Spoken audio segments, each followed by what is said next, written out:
Ini video kayaknya nggak akan terlalu panjang, tapi ini sesuatu yang pengen banget gue bahas sebenarnya dari lama. Dan kesempatannya ketemu sekarang. Gue pengen bikin video ini untuk bilang bahwa mecat orang dan dipecat oleh orang dari pekerjaan kita sebenarnya adalah hal yang baik.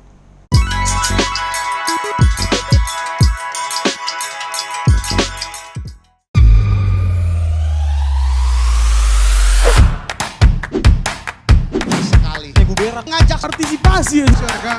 Gua pernah. Siapa yang Ini Widodo. Gua isep kakak lu goblok.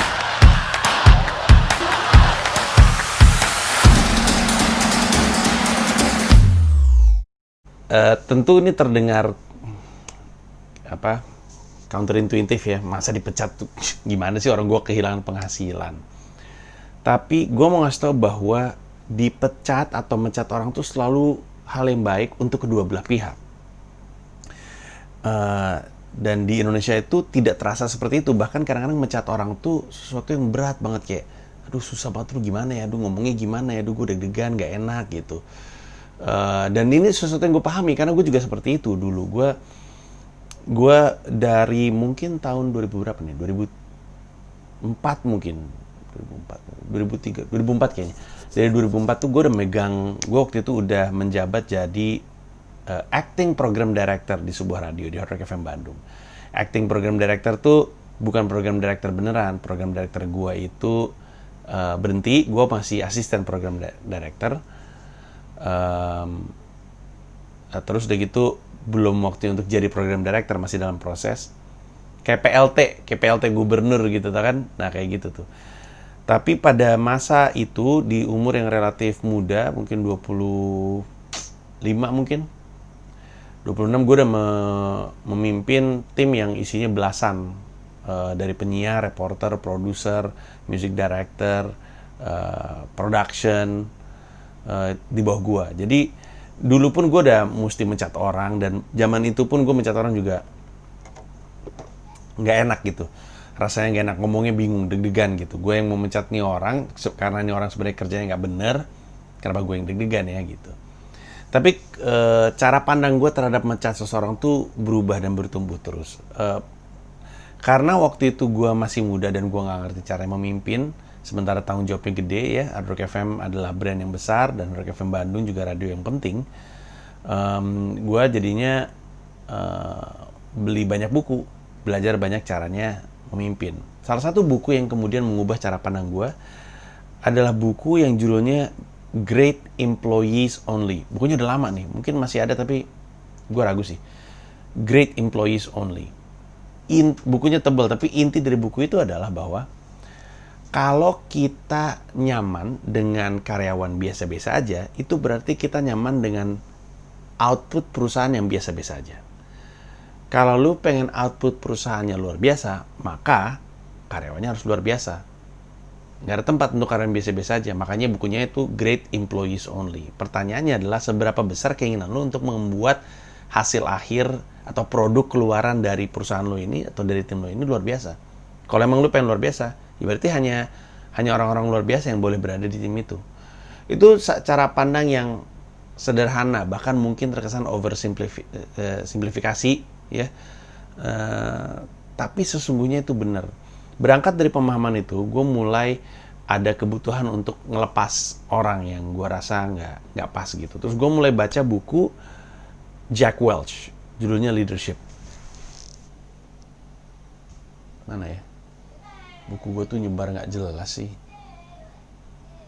Setiap kali dicari tuh buku, gue nengok ke belakang, setiap kali dicari tuh buku nggak ada mulu. Padahal emang harusnya ada di sekitar sini semuanya. Mana ya? Oh ini dia. Bukan deng, bukan Leadership Winning.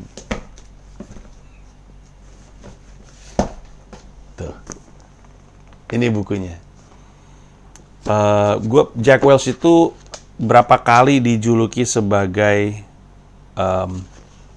CEO of the Century. Ini masih ada tanda dari gue. Strategy is all about product. Strategy is all about service. Strategy means making clear-cut choices about how to compete. You cannot be everything to everybody. no matter what the size of your business or how deep is its pockets. Survival depends on finding a strategic position where no one can beat them. Big companies have the same challenge. Gila, gue baca buku ini tahun berapa?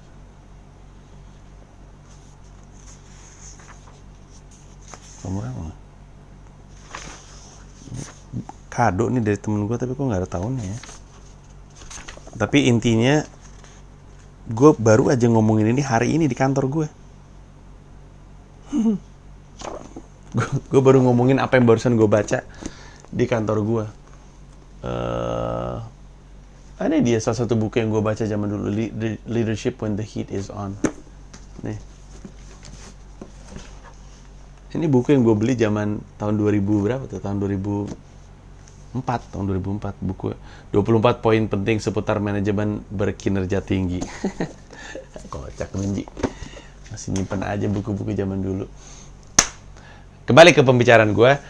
Waktu gue baca buku Jack Welch itu, Winning itu, gue belajar bahwa Jack Welch itu di General Electric, di GE, itu selalu ngelepas 20% terbawah di timnya. Jadi, timnya dinilai, lalu mereka yang masuk di 20% terbawah dipecat semuanya.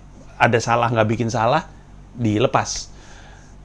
Salah satu alasannya adalah yaitu Great Employees Only. Jadi timnya dia tuh dibagi 20 teratas, 20 terbawah, dan yang di tengah-tengah. 20 teratas itu dikasih insentif dan dididik untuk jadi pemimpin. Yang di tengah ditumbuh kembangkan, yang di bawah dibuang semuanya. Dalam rangka itu Great Employees Only. Jadi makin nambah ke kesadaran gue bahwa emang gue mesti ngelepas orang untuk dapat yang baru. Terus makin kesini gue makin percaya bahwa memang memecat orang tuh selalu hal yang baik. Karena apa? Karena nggak pernah ada karyawan yang baik-baik aja dipecat. Kalau itu terjadi, baru itu kabar buruk tuh. Kabar sedih bahkan. Ada orang berprestasi bagus terus dipecat. Kabar buruk. Hampir selalu orang yang dipecat tuh emang karena kinerjanya nggak bagus. Jadi dia melukai perusahaan dan tanpa dia sadari dia melukai dirinya sendiri. Memecat seseorang itu selalu hal yang baik untuk kedua belah pihak. Untuk dia, memecat dia berarti memberi dia kesempatan untuk memulai lagi dari nol dan mencari dia tuh sebenarnya bagusnya di mana. Karena kalau dia sampai dipecat dari sebuah perusahaan, berarti kan dia nggak bagus dalam melakukan apa yang dia kerjakan. Mungkin dia terpaksa, mungkin mindset kerja dan bukan mindset karya. Apapun itu, ketika hasilnya menunjukkan bahwa ternyata kerjanya nggak bagus, atau mungkin lebih parah lagi malas-malasan, hal terbaik yang kita bisa lakukan untuk dia justru adalah melepas dia dari pekerjaan tersebut. Justru kita jahat kalau udah kita tahu ada orang yang kayak gitu, kita pertahankan, jahat di kita. Semakin lama kita mempertahankan orang ini, semakin jahat kita. Kasihan ini orang. Ngapain kita mempertahankan orang ini melakukan sesuatu yang dia nggak suka? Walaupun dia mungkin nggak sadari itu.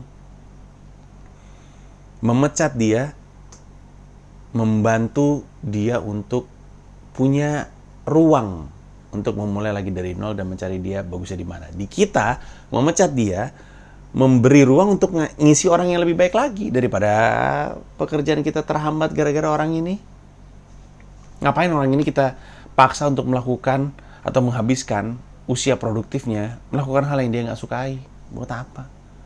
Jadi memecat orang itu selalu hal yang baik. Jadi jangan ada rasa bersalah. Sekarang di tim gue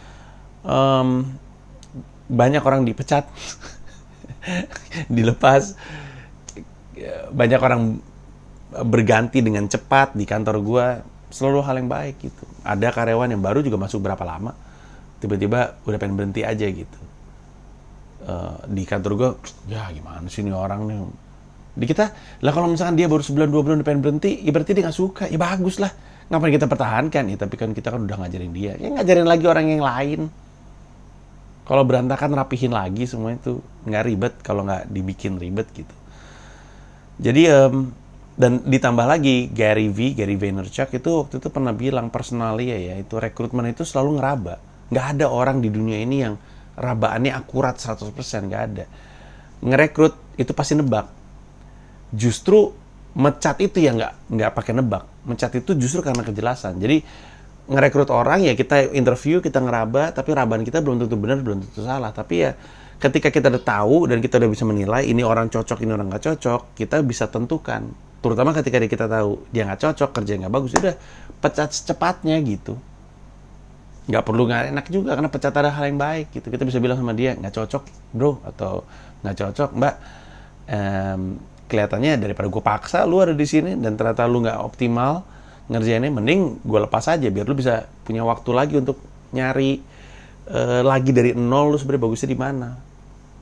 Kan kasihan kan, apalagi makin dia tua makin kasihan kalau kita pertahankan. Nah jadi moga-moga ini ngebantu ya untuk yang dipecat ataupun yang mecat. Ingat bahwa dipecat dan mencat itu selalu hal yang baik. Kalau lu dipecat tentu rasanya sedih karena lu nggak punya penghasilan. Tapi kalau dipikir-pikir, lu pasti dipecat karena ada sesuatu yang tidak baik di situ. Entah lu berantem, misalnya lu kerjanya bagus tapi lu berantem, ngapain juga lu bertahan di situ kan? Toxic buat lu juga. Jadi dipecat buat lu emang sekilas terasa seperti sebuah malapetaka karena lu kehilangan pekerjaan, tapi itu kesempatan untuk lu ngulang nol lagi. Dan mungkin lu bilang, ya tapi lu nggak mikir, Ji, nyari kerjaan kan susah. Ya, memang. Tapi lebih susah lagi lu menghabiskan hari-hari lu, masa produktif lu ngelakuin sesuatu yang lu nggak cintai, lebih susah lagi. Lebih nggak nikmat, hidup untuk weekend, ngapain? Ngapain hidup untuk akhir pekan? Hidup tuh untuk setiap hari. Daripada lu bertahan hanya demi uang, melakukan sesuatu yang lu gak suka, habis itu lu hidup untuk akhir pekan, Jumat bahagia, Minggu malam suntuk. Mending ya udah kehilangan penghasilan sebulan, 2 bulan, tapi lu bisa mulai sesuatu dari nol. Mungkin emang nasib lu bukan untuk jadi karyawan, mungkin emang harus jadi pengusaha, mungkin harus wirausaha. Emang perspektif itu. Dan untuk yang mesti mencat, ini jadi modal yang enak juga untuk lu. Gue sekarang udah mencat orang udah nggak pernah ada rasa nggak enak. Malah kadang-kadang yang dipecat itu ya, ngelihat kita nggak enak mencat dia, malah jadi kayak ngerasa drama gitu dianya. Tapi kalau misalnya kita ajak ngobrol, pengalaman gue ya, ketika kita ngobrol biasa-biasa aja, lu kayaknya nggak akan kepake lebih lama lagi dia sama gue deh, nggak apa-apa ya. Soalnya di gua juga lu ngerasa kan, lu banyak terkendala, banyak salah. Kayaknya lebih baik lu cari juga sebenarnya lu bagusnya di mana. Mungkin gue bisa bantu lu untuk nyambung ke tempat yang lain gitu. Dan dari dianya iya benar. Kalau nggak kita bikin drama, dari dianya juga jadi nggak perlu drama. Tapi bukan berarti kemudian kita sembarangan, besok gue pecat ya gitu, kayak nggak punya perasaan. Yang ngomongnya enak aja. Gue nggak bilang bahwa mecat itu bisa dilakukan dengan enteng. Gue cuma bilang bahwa memecat seseorang itu hal yang baik buat dia dan buat kita. Dia bisa terlepas dari melakukan sesuatu yang sebenarnya dia nggak berprestasi juga, banyak salah, banyak gagal, banyak ceroboh. Kita terlepas dari orang tersebut dan punya ruang untuk nyari great employee. Karena kalau kita mau dapat great result, great employee only. Itu aja dari gue, keluar deh dari kepala gue. Semoga ada manfaatnya buat lo. Terima kasih banyak. Goks.